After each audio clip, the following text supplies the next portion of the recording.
Assalamualaikum warahmatullahi wabarakatuh. Perkenalkan, nama saya SF Korina Fauzi, NIM C0C0191033. Baiklah, di sini saya akan mempresentasikan tentang aspek fiskal dari aset lancar berupa piutang usaha dan persediaan.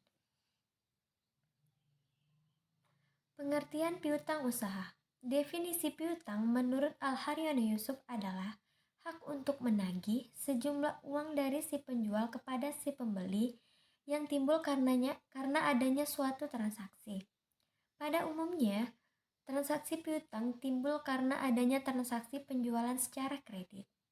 Piutang usaha atau account receivable adalah suatu jumlah pembelian kredit dari pelanggan yang muncul sebagai akibat dari penjualan barang atau jasa. Menurut PSAK nomor 9, piutang usaha meliputi piutang yang timbul karena penjualan produk atau penyerahan jasa dalam rangka kegiatan usaha normal perusahaan. Pengertian PPN. Pajak pertambahan nilai atau PPN adalah pungutan yang dibebankan atas transaksi jual beli barang dan jasa yang dilakukan oleh wajib pajak pribadi atau wajib pajak badan yang telah menjadi pengusaha kena pajak atau PKP. Jadi, yang berkewajiban memungut, menyetor, dan melaporkan PPN adalah para penjual atau para pedagang atau penjual. Namun, pihak yang berkewajiban membayar PPN adalah konsumen akhir. Dalam penerapannya, badan atau perorangan yang membayar pajak ini tidak diwajibkan untuk menyetorkan langsung ke kas negara, melainkan lewat pihak yang memotong PPN. Konsep pajak PPN yang timbul dari piutang.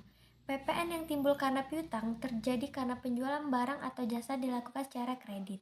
Dilihat dari sisi perpajakan, faktur pajak belum diterbitkan, meskipun barang atau jasa telah diserahkan. PPN belum terutang sehingga belum perlu dicatat. Namun, dilihat dari prinsip akuntansi, penyerahan BKP atau JKP merupakan salah satu pengakuan pendapatan atau pelepasan aktiva.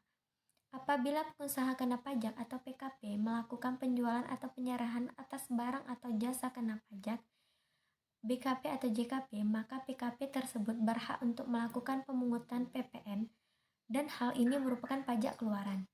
Sementara, jika BKP melakukan transaksi pembelian atau menerima BKP atau JKP, maka PKP tersebut akan dikenakan pajak masukan.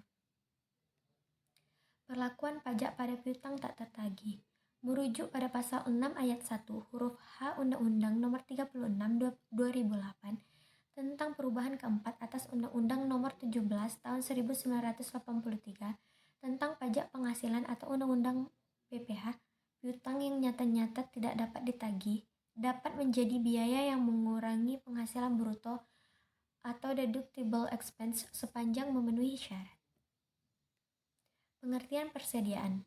Standar akuntansi keuangan entitas tanpa akuntabilitas publik yang diatur oleh Ikatan Akuntan Indonesia. Persediaan adalah aset untuk dijual dalam kegiatan usaha normal, dalam proses produksi untuk kemudian dijual, atau dalam bentuk bahan atau perlengkapan untuk digunakan dalam proses produksi atau pembelian kerja. Persediaan adalah harta perusahaan yang termasuk penting karena banyak dana tertanam di dalamnya. Sistem pencatatan untuk persediaan ada dua, yaitu sistem periodik dan sistem perpetual. Perlakuan pajak pada persediaan. Untuk kepentingan perhitungan pajak penghasilan, pasal 10 ayat 6 Undang-Undang Pajak Penghasilan menyatakan bahwa persediaan harus dinilai berdasarkan harga perolehan. Dengan demikian, wajib pajak yang melakukan penilaian berdasarkan harga jual produk tidak sesuai dengan Undang-Undang Pajak harus mengacu kembali pada ketentuan Undang-Undang Pajak, yaitu harga perolehan sebagai dasar penilaian persediaan. Dalam Undang-Undang PPH Nomor 26 Tahun 2008, sistem pencatatan persediaan tidak diatur secara jelas. Penilaian pemakaian persediaan untuk menghitung HPP hanya boleh dilakukan dan berdasarkan ketentuan perpajakan Undang-Undang PPH Nomor 36 Tahun 2008 Pasal 10 ayat 6, yaitu metode rata-rata atau average dan metode mendahului persediaan yang didapat pertama atau first in first out atau FIFO.